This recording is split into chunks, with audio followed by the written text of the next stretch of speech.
O cristão legalista, aquele que acha que a fé cristã se vive por um conjunto de regras do tipo faça e não faça, ele tem um colega de serviço que fuma e bebe. E aí ele vai lá com as suas normas legalistas e ele tanto insiste que ele consegue fazer o seu colega acreditar que é certo parar de beber e parar de fumar.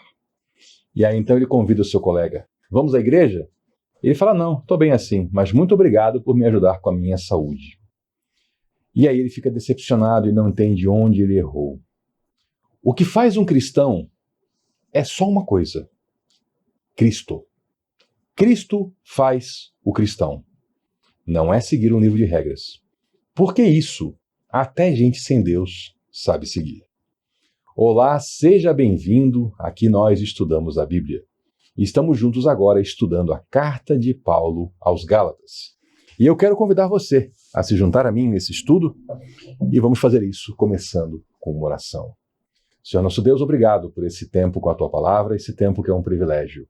Nós te agradecemos por isso e te pedimos, nos conduz à verdade. Em nome de Jesus, amém. Abra sua Bíblia comigo na carta de Paulo aos Gálatas, capítulo 3, e agora a partir do verso 15.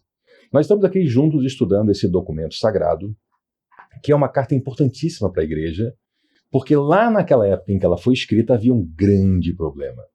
Muitas pessoas estavam tentando ressuscitar a lei de Moisés, que foi dada para Israel viver até a cruz de Cristo. E muita gente queria que os cristãos que estavam já salvos em Jesus andassem para trás, abandonassem a fé no ato redentor de Cristo e tentassem alcançar salvação pelo cumprimento de regras. Esse era um grande problema. E é um problema que volta nos dias de hoje, ainda que se tenha abandonado a ideia, pelo menos até onde eu sei, de tentar obrigar as pessoas a fazerem circuncisão. Em muitos grupos cristãos, trechos da lei de Moisés tentam ser ressuscitados como condição essencial à salvação. E ainda outras coisas que nem lei de Moisés são apenas invenção de alguns grupos. Então essa carta nos dá a base e o fundamento para a gente entender adequadamente a diferença entre uma coisa e outra. Aqui no verso 15, nós damos sequência então à leitura do que Paulo vinha trazendo. Ele vinha desde o primeiro capítulo, onde ele já fez uma belíssima saudação. Depois ele veio trazendo a diferença entre o verdadeiro evangelho e falsos evangelhos. Ele nos apresentou a realidade que pessoas se infiltraram, falsos irmãos se infiltraram na igreja porque eles queriam vigiar a liberdade dos cristãos e escravizá-los novamente. E veio trazendo mais conteúdo até que nos falou sobre Abraão, que foi justificado não pelo cumprimento de normas, mas pela fé que ele teve em Deus. Antes mesmo de eu começar a leitura, eu quero ressaltar a você que está já achando que então pode tudo, que o assunto não é esse. O assunto é tentar viver a fé cristã baseado não no sacrifício de Cristo, mas no cumprimento de normas. Pode tudo? Bom, a isso Paulo já respondeu. Eu posso todas as coisas, mas nem todas são convenientes. Vamos seguir então? Diz assim a palavra do Senhor em Gálatas 3,15. Irmãos, humanamente falando, ninguém pode anular um testamento depois de ratificado, nem acrescentar-lhe algo. Assim também as promessas foram feitas a Abraão e ao seu descendente. Ele agora traz aqui a ideia, ou fato, de aliança e testamento. O que aconteceu entre Abraão e Deus foi uma aliança. Existem várias alianças ao longo da Bíblia. Nós temos, por exemplo, a aliança de Deus com Adão, temos a aliança de Deus com Noé, a aliança com Abraão, a aliança com o povo no deserto e temos a aliança da cruz. E Paulo trata isso aqui como também testamentos. Por quê? Porque ficam para a posteridade, ficam para os herdeiros. Assim como eu e você, nós somos herdeiros da fé desses cristãos que estavam aqui nesse momento debatendo esse assunto. 2000 anos depois, nós herdamos isso, tanto que nós chamamos de Antigo Testamento e Novo Testamento, os livros sagrados, nos referindo àquilo que é mais anterior à vinda de Jesus, à primeira vinda de Jesus, e aqueles textos que já são produzidos a partir da vinda dele. Então ele fala aqui, humanamente falando, ninguém pode anular um testamento depois que ele foi ratificado, confirmado. Depois que o testador ele deixa seu testamento, um outro não pode ir lá e, olha, eu discordo. Se o testamento ele é correto, ele é legalmente válido, ele não pode ser anulado. Assim também as promessas foram feitas a Abraão e ao seu descendente. E a Escritura não diz, e aos seus descendentes, como se falando a muitos, mas ao seu descendente, dando a entender que trata-se de um só, isto é Cristo. Paulo está citando aqui, lá o Gênesis, e está explicando e aplicando que a promessa foi dada a Abraão e ao seu descendente, a Abraão e a Jesus. Isso quer dizer que Jesus era o alvo dessa promessa, o alvo dessa aliança, para que ele trouxesse essa aliança para nós. Quero dizer isso, a lei, que veio 430 anos depois, ela não anula a aliança previamente estabelecida por Deus, de modo que venha a invalidar a promessa. Aqui a lógica é o seguinte, bom, se nós temos a primeira aliança lá de Abraão, depois vem uma segunda, mas a segunda não invalida a primeira. Nós aqui entendemos, não só nessa porção, mas em diversas porções das Escrituras, que a Bíblia Sagrada ela é uma revelação progressiva. Quando nós olhamos o Gênesis e percebemos o entendimento do ser humano sobre Deus, nós vemos que ele é muito limitado. Quando nós vamos ler o restante dos livros de Moisés, até Deuteronômio, esse entendimento se amplia muito. Mas não é o suficiente. Nós temos que avançar e ler os livros históricos, os livros proféticos, os livros de sabedoria, e aí o entendimento se amplia muito, mas ainda é insuficiente. É só com a vinda de Cristo que nós temos a plena revelação de Deus. Então a revelação, sim, ela é progressiva.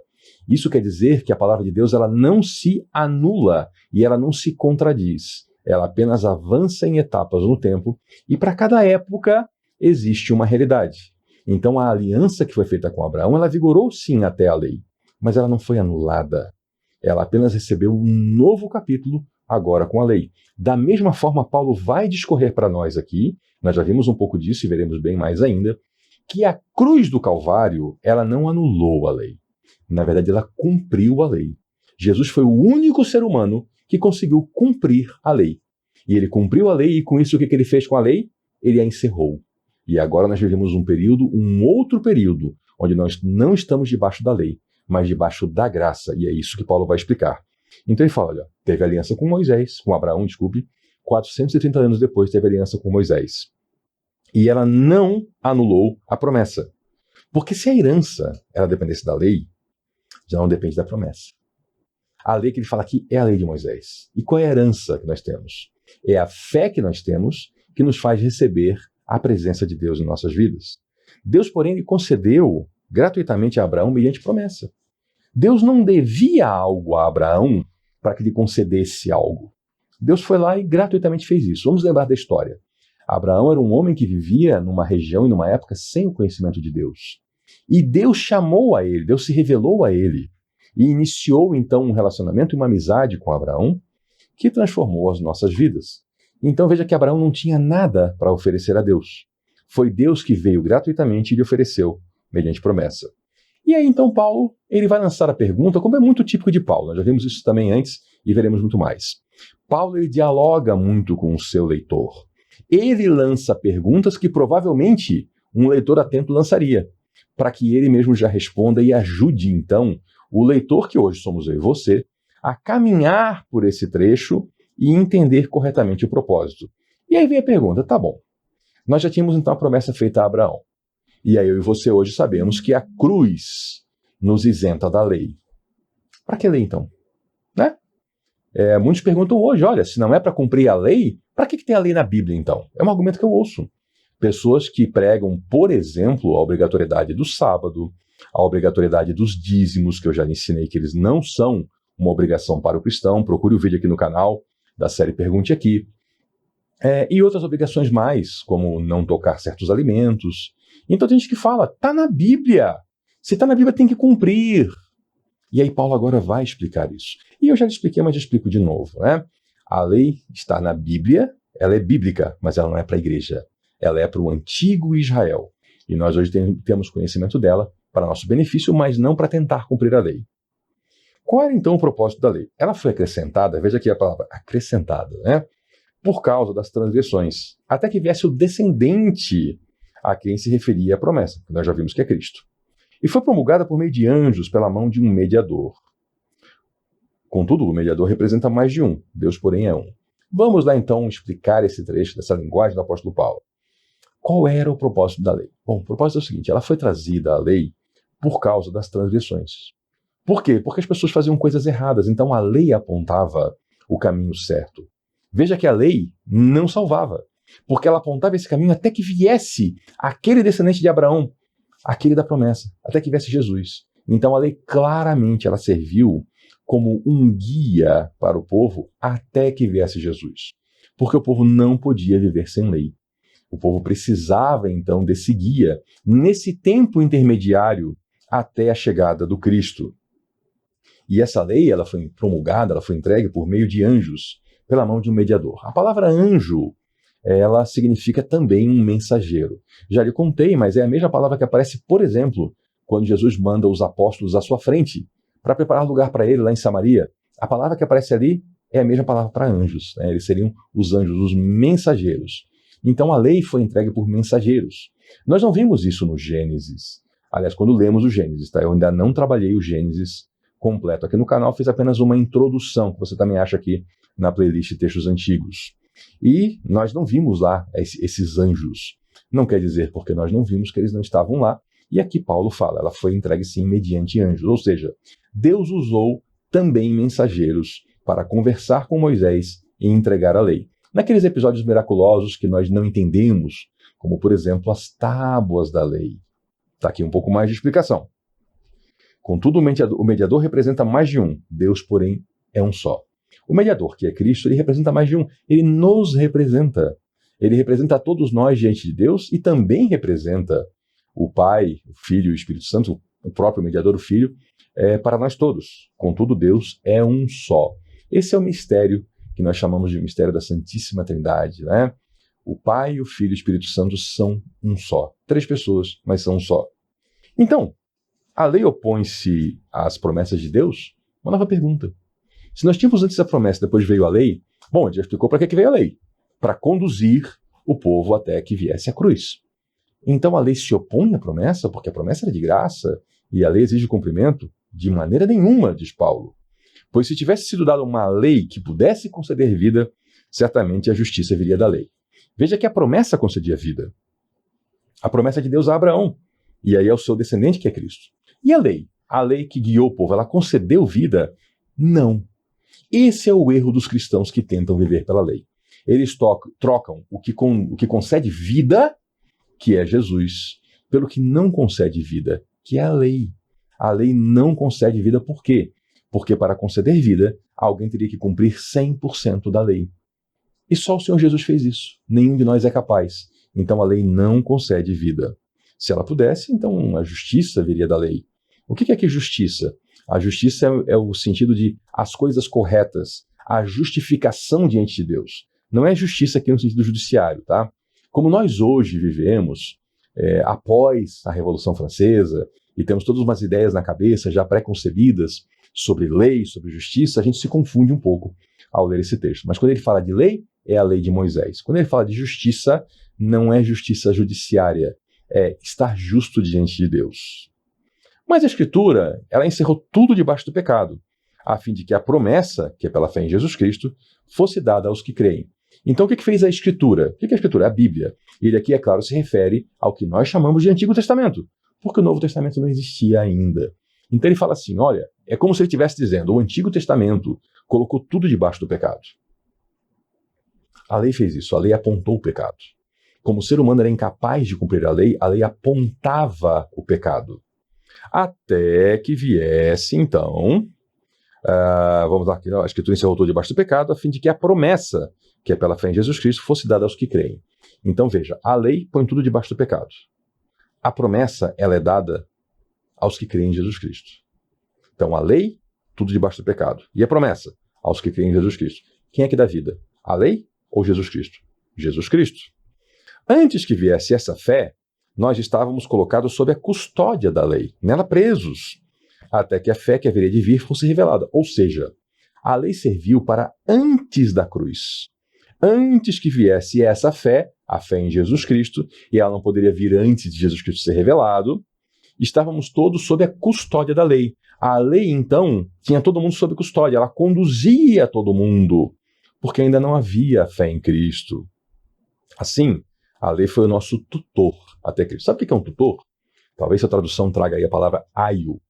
É alguém que não é o pai, mas é nomeado para cuidar de alguém que ainda não é maduro, que não é pleno. Por exemplo, uma criança, ela pode ter um tutor.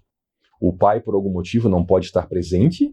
Imagine que o pai faleceu, e aí é nomeado um tutor, alguém que vai cuidar dessa criança até que ela seja um adulto e ela possa, então, tomar as próprias decisões. Essa é a figura do tutor, do aio.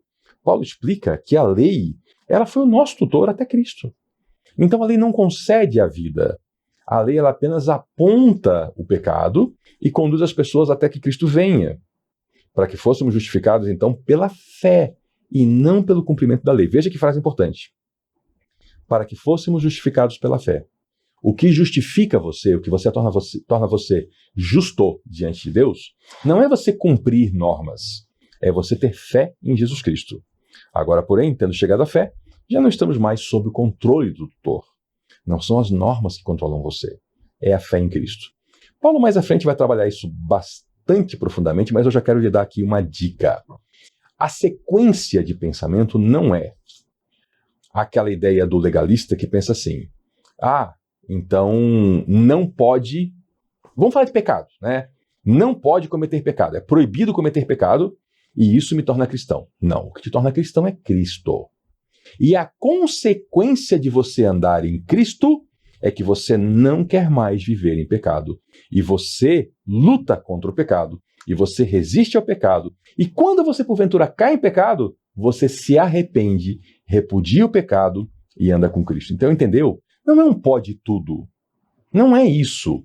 Não é um liberou geral. É que a ordem das coisas é outra. É primeiro Cristo, primeiro a cruz. E como consequência, o abominar o pecado. Não é o tentar viver por uma regra ou uma sequência de regras que proíbe o pecado que lhe leva para a cruz. É a cruz que lhe leva ao entendimento e à força de repudiar o pecado. Todos vocês são filhos de Deus mediante a fé em Cristo Jesus. Pois os que em Cristo foram batizados, de Cristo se revestiram. Aqui isso corrobora com o que nós lemos já no Evangelho de João. O Evangelho de João eu expliquei que essa frase popular, né, de que todo mundo é filho de Deus, está completamente errada. Não. Todos são amados por Deus, todos são criaturas de Deus, mas filhos de Deus são só os que Deus adota como seus filhos. E como é que Deus adota alguém? Mediante a fé dessa pessoa no sacrifício de Cristo. E olha aqui, todos vocês são filhos de Deus mediante a fé em Cristo Jesus. É mediante a fé que todos vocês são filhos de Deus. Ele não fala que todo mundo, ele fala todos vocês. Vocês quem? Os Gálatas, da igreja de Gálatas, entendeu? O povo da igreja, eles são filhos de Deus por causa da fé em Cristo Jesus. Então não é que todo mundo é filho de Deus, mas quem crê em Cristo é filho de Deus. E os outros são amados por Deus igualmente. Cristo também morreu pelos pecados deles, mas eles ainda precisam aceitar isso. Pois os que em Cristo foram batizados, de Cristo se revestiram. O batismo, a palavra baptizo, significa imergir alguém, mergulhar alguém. Então existem as expressões, né? O batismo, comumente se fala para a água, mas também a ideia do batismo de fogo, né? Ser envolto em fogo. E aqui ele fala que quem foi batizado foi envolto por Cristo, foi revestido em Cristo. Por isso que nós sabemos, e por outros textos também da Bíblia, que o batismo que se pratica aqui na Bíblia é aquele em que um adulto confessa sua fé em Cristo e conscientemente ele é mergulhado nas águas, ele mergulha nas águas, é revestido por água e sobe, simbolizando um novo nascimento. É isso que nós vemos em todo o Novo Testamento. Não há, olha só o que ele fala aqui, né? Então ele falou, quem foi batizado em Cristo, de Cristo se revestiu. E agora ele vai concluir o que nós chamamos de capítulo 3, né? Porque o texto continua, com uma expressão de unidade e de igualdade.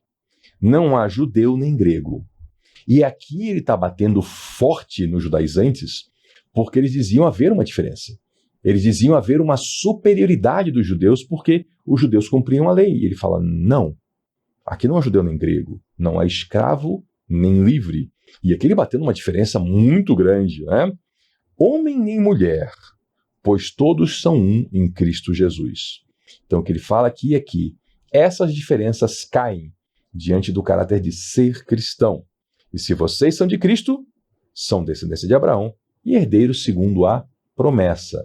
Então, se você que me ouve e me vê é de Cristo, você é descendência de Abraão. Você não precisa ser judeu de sangue. Na verdade, a descendência verdadeira de Abraão vem mediante a fé. E você é herdeiro não porque você cumpre alguma norma.